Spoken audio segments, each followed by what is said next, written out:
Hi from Cook at Home. This is sesame oil. Let me first pour this, then I'll say what I'm making. Just a little bit of it, not much. Okay. Today we are making bottle gourd, sweet gourd, Ghiya, Dudhi vegetable with potato. What you need to do is peel this sweet gourd and the potato. Now the quantity for 3 people that I have used is 2 of this, almost my hand size, 2, and 2 medium size potatoes, which I have washed, peeled, cut, and then immersed in water. You see the potatoes and the sweet gourd, both I have immersed in water. The reason why we need to immerse the potatoes in water is, number 1, they go black, they lose the color. And for the bottle gourd, the sweet gourd, they are just like cucumbers. Now if you keep them outside, sometimes they turn bitter, and before you start putting them in water, first taste them. They can be bitter like cucumbers. Okay, now we start the tempering for the same veggie. Not to mention, on my blog Kosha Untagged on eBlogger, this vegetable, which is a very simple, humble Gujarati vegetable, has actually had the maximum number of hits. So it's the most sought after vegetable. It is a very, very simple veggie with absolutely no excessive spicing, and we don't require curry leaves, we don't require garlic or onion, anything. This is just a basic simple tempering, and it aids digestion very good. You can eat it with rice, you can eat it with chapatis, bread, khabus, anything. The choice is yours. Because this will be mildly curried, I mean not too much of rasa that we call, the water inside, but just mildly. I mean not swimming in too much liquid. Okay, this is just some 2-3 pinches of fenugreek seeds. Just now the gas flame was on lowest. I'm slightly raising it, waiting for the fenugreek to turn slightly brown. These are some 3 medium size tomatoes which I have cut to small pieces. Now they are these kind of 3 tomatoes, 2 slit green chilies. I'm just putting it by the side. Now I'm adding 1 spoonful, this spoonful of mustard seeds, 1 spoonful of jeera cumin,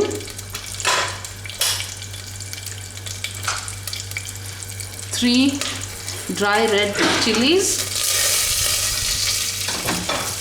We let the spices release their flavors in the oil. Sesame oil is about 2 teaspoonfuls.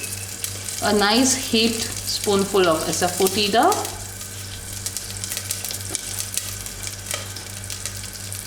and a nice spoonful of turmeric, and half a teaspoonful, not much. We don't want this potent thing to kind of dominate the veggie. Okay, now everything is nice and ready to receive the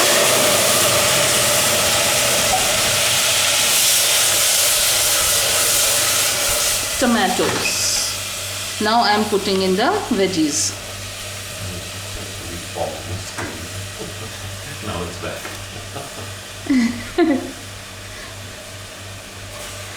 But I think with these kind of recipes, we have seldom kind of fogged the screen. Yeah. I mean, these are the high level of steam and vapor that rises because of the tempering, strong tempering.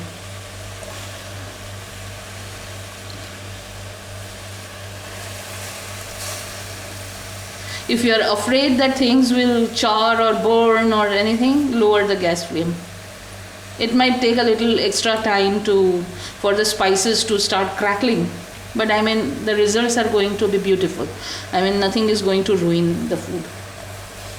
Yes, the fast gas flame, yes. Fast temperatures of the hot plate, yes, it will ruin the food, but not the lowest temps.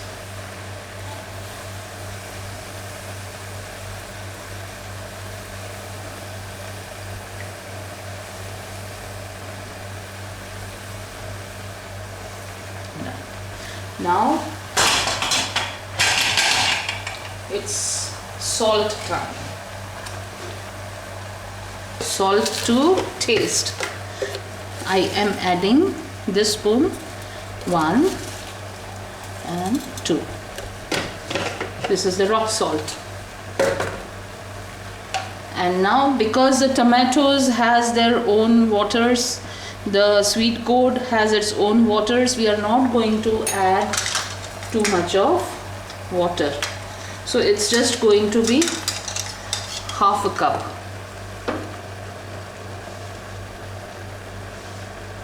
First, do not forget to add the salt and then pour in the water. That's it. Now, my Gujarati touch. Against the sour tomatoes. Here the tomatoes are very, very sour. So I particularly don't kind of, like the severely tangy flavors of the tomatoes. So the jaggery. Jaggery, people who are not very fond of sweetening can avoid it. People who actually enjoy the sweet and sour taste can adjust the amount of sweetness and then kind of adjust accordingly. I mean, it's okay. Now, what I'm going to do is, because the sweet gourd is going to release its waters, the tomatoes is going to release its waters, and we have also added the waters. To combine all of it, I'm going to add some 1 teaspoonful of chickpea flour. That will make the gravy a bit thicker. Yes, the gravy will not only get thicker, and by adding the chickpea flour in the pressure cooker itself before we shut the lid, the chickpea flour also will cook on its own. And there won't be any lumps.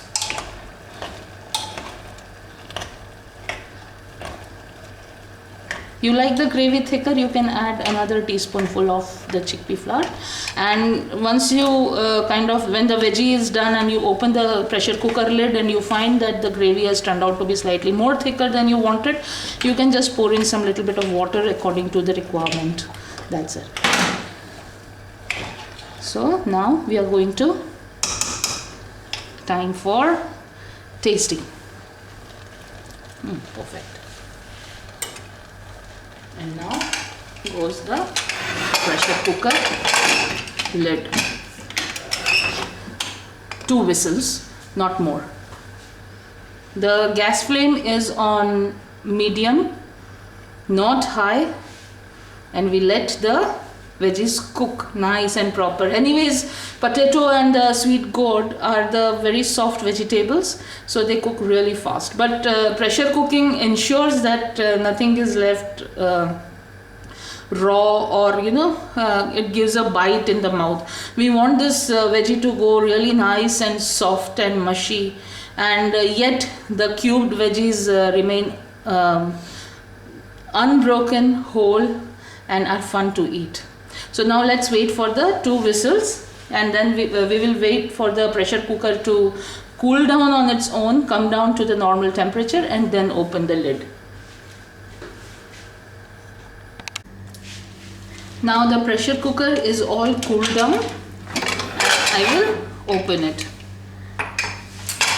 and check if the Dudhi, the sweet gourd, is done. Because see, we have added the jaggery also to the veggie before pressure cooking it. So the flavoring is all set and ready. You like it a little mashed up, you can use a potato masher and mash it up, but we like it just this way. Now while this is getting a nice good boil, I will add this spoonful, not spoonful, don't get scared, just this much, say 2 healthy pinches of red chili powder, which is optional. Not everyone enjoys the spice, but we do. So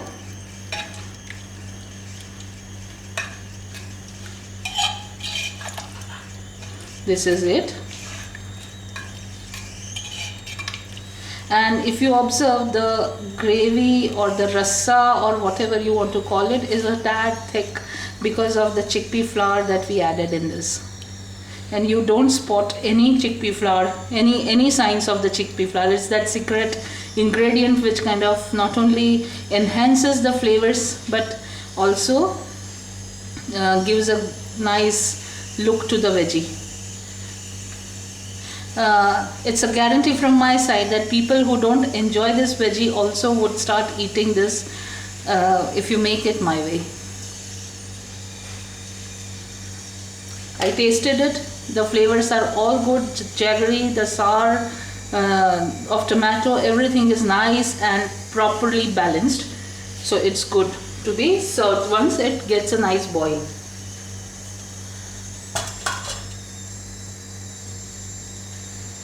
So let's wait for the nice boil.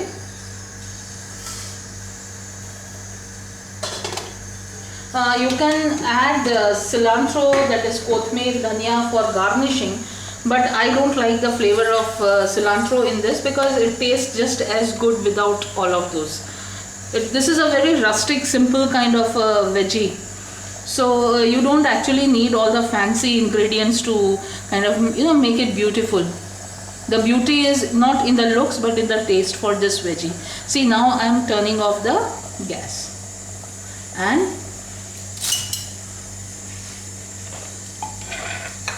I'll just show you.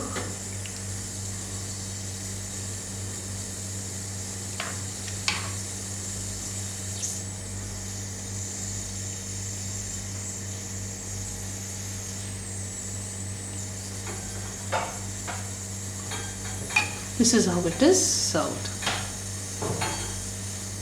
So I hope this has actually resolved your issue of what should I make today, because this veggie is fit for a lunch, for a dinner, or a brunch, because this could be, you can kind of just break the khabuz, put it in, or break the bun or the bread inside and or dunk it and eat it.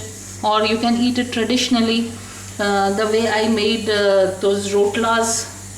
I have prepared rotlas, bajri rotlas with this, or chapati or paratha or puri, anything you like, with some yellow khichdi or a green moong dal khichdi or plain rice. I mean, choice is yours. I mean, if you have something nice and moist and full of gravy and taste, bursting in tastes and flavors, I mean, then accompaniments is your choice. You can cut up some onions, roast some papadums. We don't eat papadums, we eat papads.